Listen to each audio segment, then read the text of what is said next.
Sizlar bilan demak iqtisodiyot axborot kommunikatsion texnologiyalar tizimlar fani doirasida demak ma'ruza mashg'ulotlarimizni boshlaymiz. Birinchi ma'ruza mashg'ulotimiz demak shu fanni maqsadi va predmeti axborotlar nazariyasining asoslari hisoblanadi. Ma'ruzani demak yoritish uchun 3 ta rejani belgilab oldik. Endi har qanday fan o'zini oldiga maqsad qo'yadi. Demak bu fanimizning asosiy maqsadi talabalarga zamonaviy axborot texnologiya tizimlari haqida chuqur bilim va ko'nikmalarni berishdan iborat. Va bu fanni o'rgangandan keyin talaba iqtisodiy maqsadlarni yetishda demak turli axborot texnologiyalaridan samarali foydalanish va uni amaliyotda qo'llash ko'nikmalariga ega bo'ladi.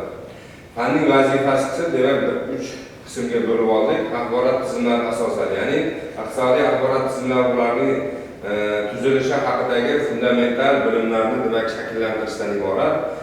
Amaliy ko'nikmalar, ya'ni bunda demak iqtisodiy masalalarni yechishda zamonaviy dasturiy vositalardan foydalanish demak imkoniyatlarini va uni shu talabani shu bo'yicha demak amaliy ko'nikmasini hosil qilishdan iborat. Va albatta demak uchinchisi tahliliy qobiliyat, ya'ni iqtisodiy ma'lumotlarni qayta ishlash va kerakli qarorlarni qabul qilishda demak o'rgatishdan iborat. Endi har qanday fanning o'zining demak asosiy tushunchasi hisoblanadi. Bizning fanimizda ham o'zining asosiy tushunchasi bor. Bu axborot tushunchasi hisoblanadi. Demak, axborot turli noaniqliklarni kamaytirish va qaror qabul qilish jarayonida yordam beruvchi ma'lumotlar to'plamidan iborat. Har qanday ma'lumot ham axborot bo'la olmaydi.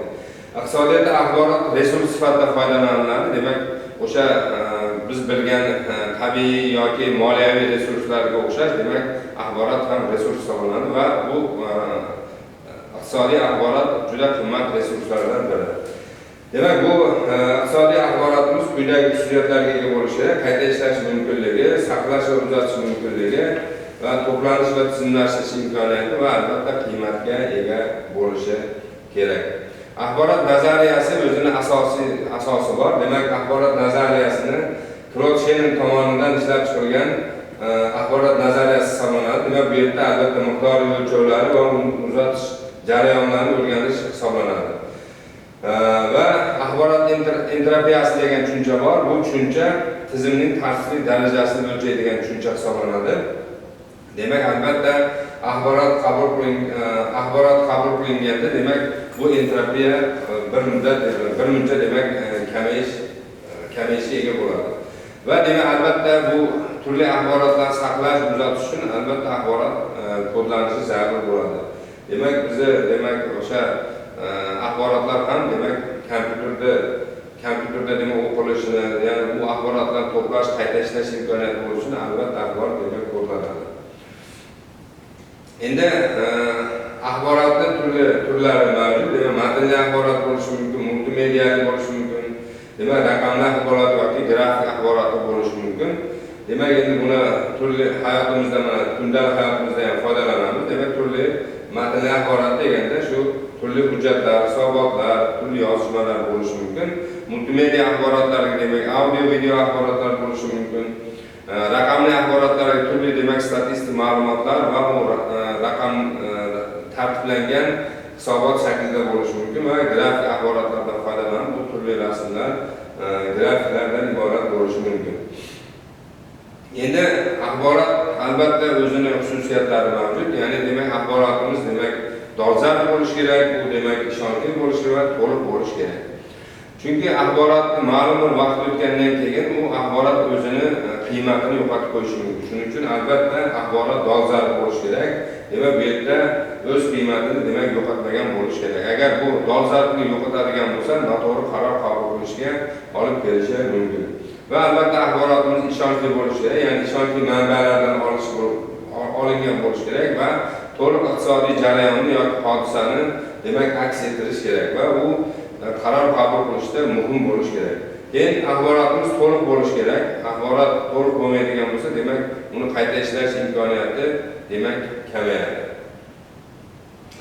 Endi iqtisodiy axborot tushunchasiga to'xtalib o'tamiz. Demak, iqtisodiy axborot bu demak iqtisodiy jarayonlarni aks ettiruvchi demak axborot hisoblanadi. U demak quyidagi xususiyatlarga ega bo'lishi kerak, miqdori o'lchamga ega bo'lishi kerak, tizimli tarzda to'plangan bo'lishi kerak, tahlil qilish imkoniyati, prognozlash imkoniyati va qaror qabul qilish imkoniyati bo'lishi kerak. Shunda demak bu iqtisodiy axborotimiz demak biz bugungi kundagi dolzarbligi, to'liqligi va ishonchliligi demak ta'minlangan bo'ladi. Demak iqtisodiy axborotni demak biz turli turlarga ajratishimiz mumkin. Rejali axborot bo'lishi mumkin, hisobot bo'lishi mumkin, normativ va tahliliy axborotlar bo'lishi mumkin. Demak bu axborotlar demak o'zining xususiyatlariga ko'ra shu 4 turga demak ajratilgan bo'ladi.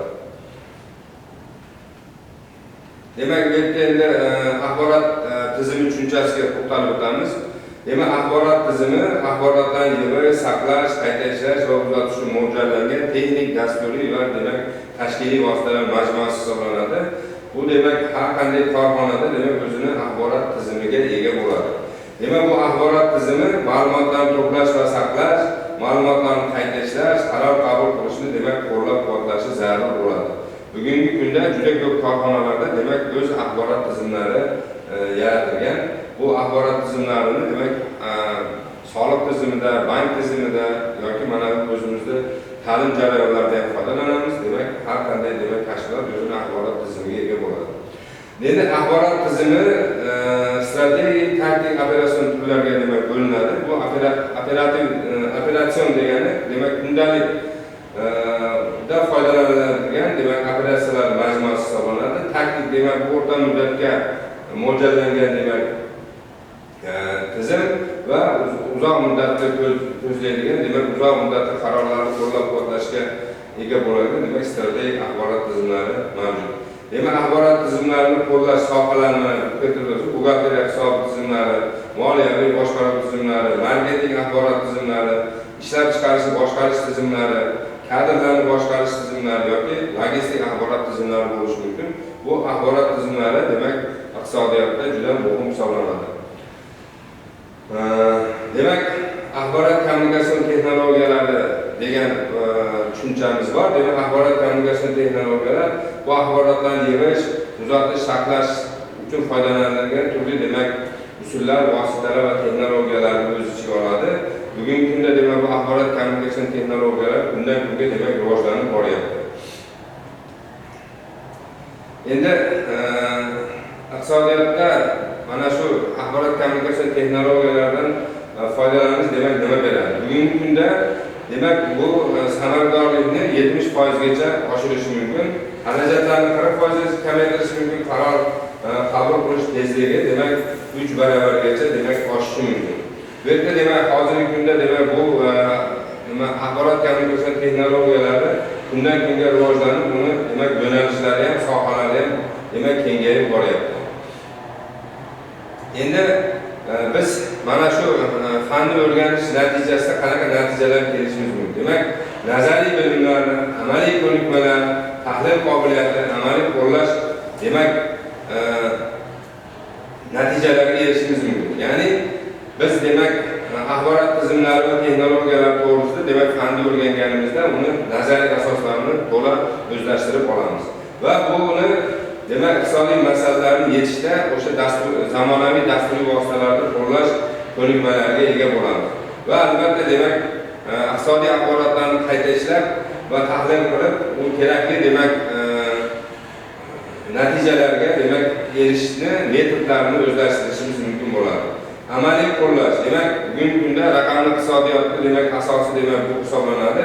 Raqamli iqtisodiyotda demak axborot kommunikatsion texnologiyalari eng asosiylaridan hisoblanadi. Shuning uchun biz mana shu fanni o'rganganimizda albatta o'sha raqamli iqtisodiyotda aktivni demak qo'llashni demak o'rganib olamiz.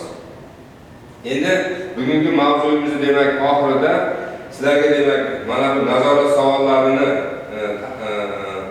beriladi. Mana shu nazorat savollarini demak biz o'qib, o'rganib, mana savollarga javob yozib, albatta shu javoblaringlarni demak modul tizimi orqali bizga demak yuborasizlar. Va bizni fanimizda demak adabiyotlarni mana bu yerda keltirib qo'ydik. Asosiy va qo'shimcha adabiyotlar, mana shu adabiyotlar hammasi demak institut kutubxonasida yoki Unilibrary.uz demak axborot kutubxonasida mavjud va bemalol uni olishlaring mumkin bo'ladi. E'tiborlaring uchun rahmat.